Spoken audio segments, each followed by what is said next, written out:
because we are, for all intents and purposes, closed for the most part, and I'm transferring and releasing all the animals I possibly can, and so and in light of the death of one of my largest female slider that has been with me the longest, the one who was the first patient that I ever performed surgery on under general anesthesia.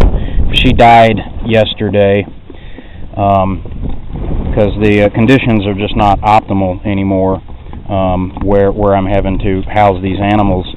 So the rescue shut down. I've been releasing and transferring animals, and all these guys here were going to be released this spring and summer anyway.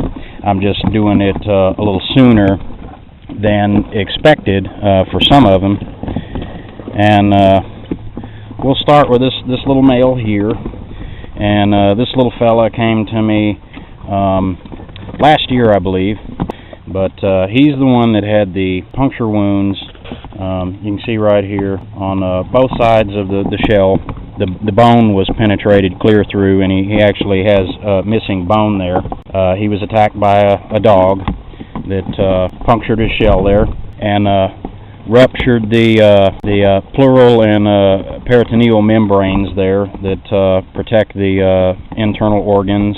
Over here on this side, I had to suture that because the puncture was pretty significant. He had a pretty good hole there. You could see clear into his organs, so sutured that up with a monocryl synthetic absorbable antibacterial suture, and all this healed up nicely, covered over it with colosate and a mixture of colosate and vitamin E and silver sulfadiazine, and that granulated real good. He was dry docked for a long time, for months and months, to ensure that was healed, and then I've had him ever since beginning of spring, had him out in the outdoor turtle trough, just to ensure that he was good to go and he wasn't going to get an infection or anything. And I've selected this nice little private lake here in the Tanglewood subdivision. This is one area that, despite the drought here, has fared really well as far as water level and everything. I don't know if they're filling it from somewhere or what, but the water level's good. There's ducks and geese and even turtles out here. I knew that I had found the right spot when I walked right up along here, and there was a huge female red-eared slider basking right here. She was actually asleep and didn't know I was here for a while. So now, finally get to go free, buddy.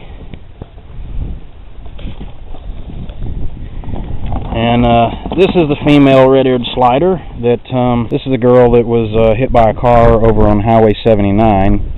She was brought to me over the winter. This was in December. I actually got quite a few. I continue to get reptile calls throughout the winter here because the winter was mild. And so she was crossing the highway in December and got hit, but she got lucky. It was in the very, very back. And that was as good as I could get that fracture set. But for these with the smaller voids, what I did was just allowed these, and in a lot of cases now where there's not that much void in the bone, I'm just allowing these pieces to granulate, in other words scar. The tissue scars up. As long as there's no penetration into the body cavity and it's watertight there, that scars up, and that'll be fine as long as the pieces are still viable. And at this point, her being released is just a better option than anything that I can do for her right now.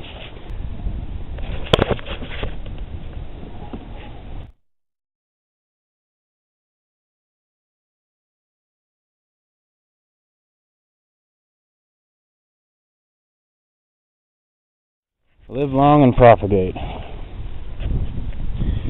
And now let's see. All of these guys here were actually former pets.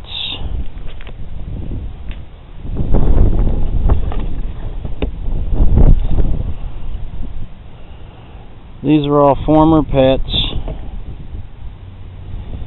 who I had a guy up in Michigan last year who had a couple that he bought when they were babies, and of course, like, this is what happens. They get big, and people get tired of keeping up with them, get tired of changing their water, cleaning their tanks, having to, buy progressively larger tanks and all that sort of stuff.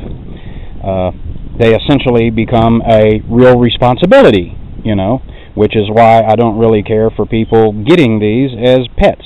I just see far too many people putting these things in aquariums indoors, and I loathe that. But what I do is, this guy had a couple. He shipped them to me from Michigan, and of course I commend him for that. He spent a couple $100 to get them here. He didn't just dump them in a lake or river. And I basically wilded them up. I put them in an outdoor turtle trough where they sort of live wild. I feed them what they're likely to encounter out here, so earthworms, and all sorts of other invertebrates. And these are a native species. And after sometimes outdoors, I actually overwintered these guys, but after being outdoors for a while, they really don't want to have anything to do with humans, so they want to be wild. Coming back to say bye-bye, checking out his surroundings.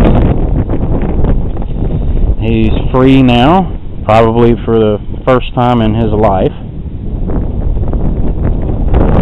but he's quite healthy.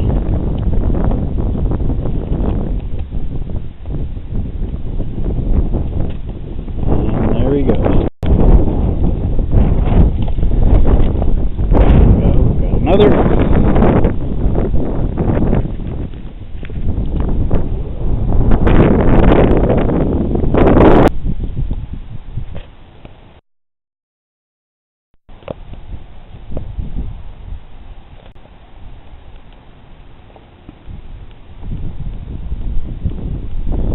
Hi, baby.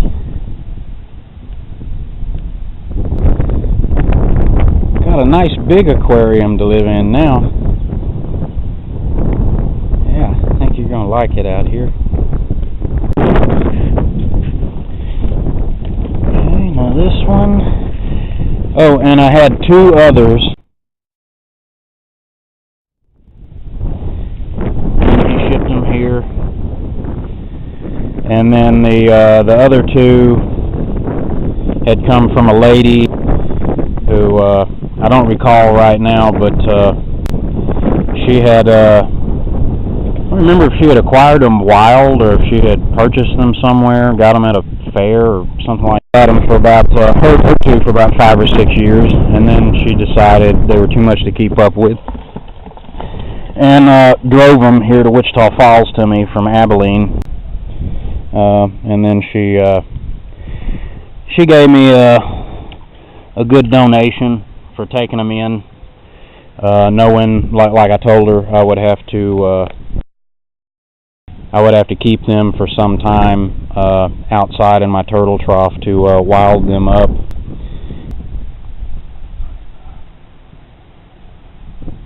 And this was always the goal, get all these guys here released anyway. It's happening, being forced to happen a little sooner than I had expected.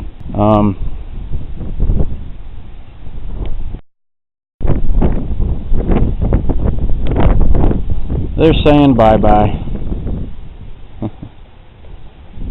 The last big group that I released last year did that too. They kept popping up near the shoreline to have a look.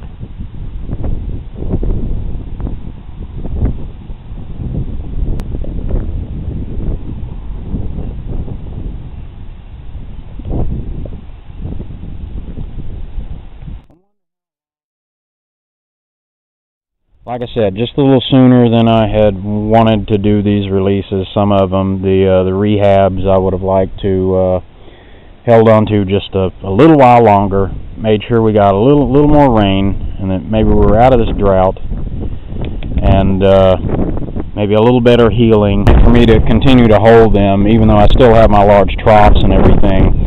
The animals are in another location that I can only get over to about once a day to care for them. I'm spending like $20 a day in gas running back and forth.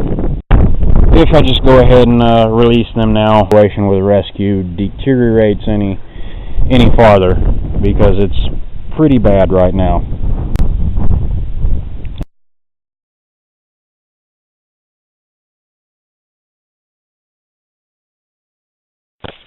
Okay, just as I was leaving from the turtle release, I noticed this eastern ratsnake was swimming across the lake there over to some people's yard, and I knew that's where he was headed. So I went over there and contacted the homeowner, and was going to leave my card just in case they found a snake up in their yard this evening. And as luck would have it, the homeowner led me out there to the backyard, and there he was already on the bank. And I got in between him and the water and was able to grab him. What I'm doing now is just relocating him to another vacant lot a little ways farther away, so he just doesn't end up in that yard again. But they have my card, several of my cards, to pass around in case they see any reptiles, any snakes. And of course, if he gets seen by any other homeowners, you know, it's likely he may be killed. He's a pretty mature rat snake, and he survived out here for quite a while, as is avoiding being killed by these homeowners. So hopefully he can keep avoiding them. So this lot here is undeveloped and pretty overgrown, so this will be a nice place. Hopefully he stays away from these nice manicured back lawns where some homeowner will see him and try to take a shovel after him. A lot of this reptile rescuing, great majority of it just happens to be, you know, it goes on where I'm at. I see it in progress, and I'm there at the right time.